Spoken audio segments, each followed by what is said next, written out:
Magandang araw mga kaibigan. Bigyan natin ng reaction opinion itong post ang balita ngayon. Title: John Vic Remulla. John Vic hahabulin pa rin kahit patay na. Mariing iginiit ni John Vic Remulla, kalihim ng Department of Interior and Local Government, na hindi titigil ang gobyerno sa paghahabol ng pananagutan kahit pa ang sangkot ay pumanaw na. Sa gitna ng mga usaping may kinalaman sa katiwalian at nawawalang pundo ng bayan, sinabi ni Remulla na ang kamatayan ay hindi kailanman magiging takbuhan mula sa hustisya.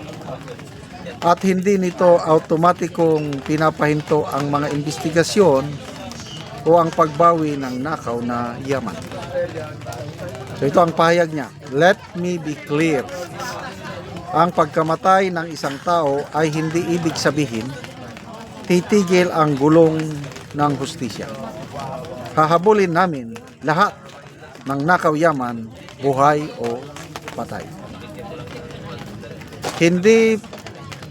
Hindi rin nagpatumpik si Remulla sa pagbibigay ng mabigat na mensahe sa mga sangkot sa katiwalian na aniyay may moral at panlipunang bigat ang pagtatangkang umiwas sa pananagutan.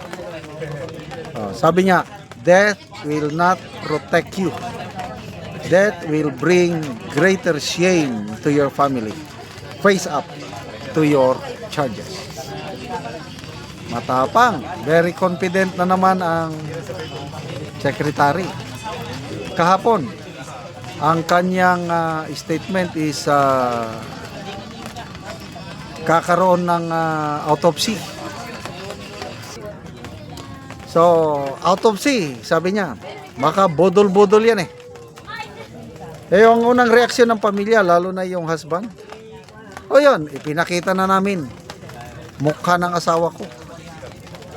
Ano pang gusto nila? Kaya pumirma sila ng waiver na hindi na nila ipa-autopsy ang bangkay ni late Yusek Cabral.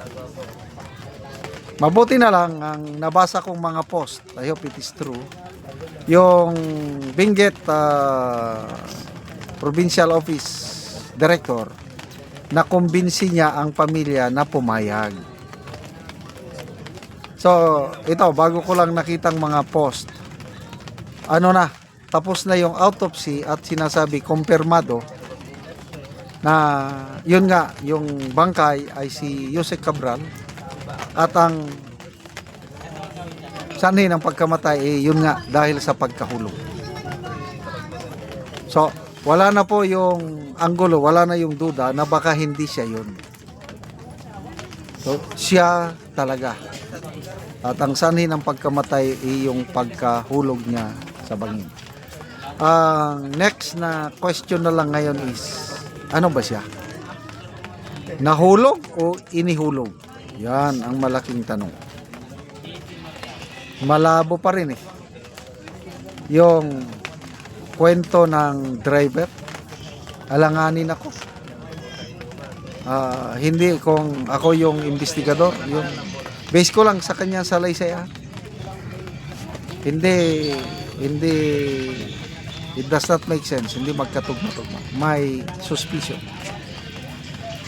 So sana, imbestigahan ng maigi. So, imbestigahang mabuti dahil ang nakataya dito, national interest. Napaka-importanting tao ito si Yusek Cabral pagdating sa usaping flood control scandal. Ang balita nga balita ni Congressman Libeste, gusto niyang maging state witness. So to me, sayang na hindi siya natuloy. Siguro, I don't know kung anong rason, baka hindi siya. Kasi ang patakaran sa state witness is least guilty. O hindi siya less guilty, depende na sa ano. Kagaya ni Orly Gutesa. Ay, hindi pala. Si Orly Gutesa umatras, ayaw niya. Nung una, nag-apply na maging state witness. Umatras, hindi na daw niya kailangan ng protection. Ngayon, I don't know, naka-detainee daw, illegal detention, sabi ni former Congressman Mike Defensor.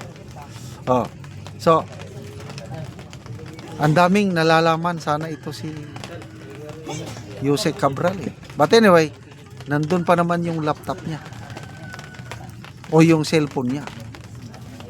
Sana one of these days may maglalabas yung nilalaman ng laptop, computer o cellphone. Kasi sabi ni Congressman Leandro Libested, nandun daw yung listahan ng mga project proponents, mga kongresista na nagsingit kung ano-anong mga isiningit. Nako, yun ang kailangan malaman ng publiko. Diyan sila natatakot na maibulgar. Kaya I don't know itong pagkamatay ni Yusek Cabral kung na-disgrasya lang, aksidente ba o foul play. Hintayin natin ang investigasyon ng autoridad para but ang isang ano dito is hindi ka talaga makakatakas sa iyong ginawa. Kung ano ang iyong itinanim, yan din ang kaya okay naman itong pahayag ni Secretary John Vic Rimulya. Kahit patay na, pwede pa rin habulin. Ang habulin na lang, ari-arian. Kasi kung sa criminal accountability, wala na, patay na ang tao. Kaya lang, yung mga ari-arian. Kasi talagang na-involve si Yusek Cabral sa nakawan. Parang Saldico, na-involve din siya. So dapat mabawi yung ari-arian para maibalik sa taong bayan. Sample, yung PhilHealth.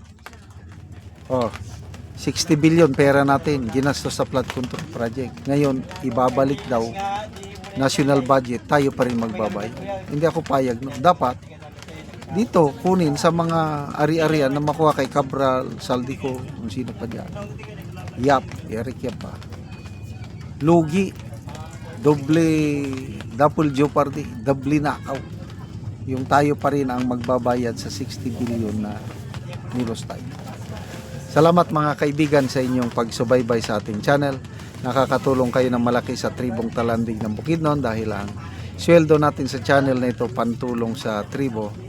Namimigay tayo ngayon ng libreng yero at pako para makapagpatayo sila ng mas maayos na tirahan. Panoorin nyo ang video na ito. O karon mao na ni si Angkol ang matagaan og yero.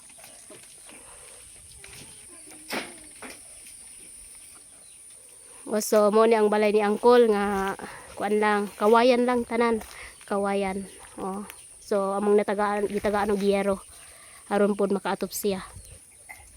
So mo ni ilang kahintang nga kawayan lang ang ilang atop. Og apil pod ang ilang dingding kawayan. So makita gid nimo nga luoy gid kay sila. So apil pod ang ilang abuhan. So mo nilang ilang abuhan. So kawayan lang pod ang ilang atop. Og karon ko unsay imong masulti nga natagaan kag yero nga nasurvey gid namo ang imong balay. Salamat sa Ginoo nga natagaan kog supply sa kuan. Kung wala ang tabang nga sin di pag yun ni mailisan. So kawayan lang yun ang imong kuan atop. So magpasalamat ka sa Ginoo kay natagaan kag yero, Kol. Pila na imong edad, Kol? Si Angkol 51 daw iyang edad.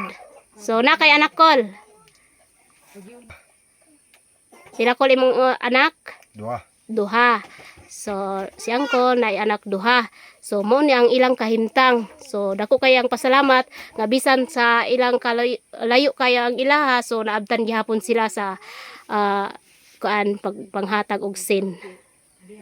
So Kol, salamat pud kaayo nga nakaanhimi sa imong balay ug nabisita gyud namo. So unsa ra di imong ka panginabuhian kol? Kumarag yapon. So manguma lang ka kol. So panginabuhian ang kol, mag-uuma lang siya. O sige kol, salamat. Salamat.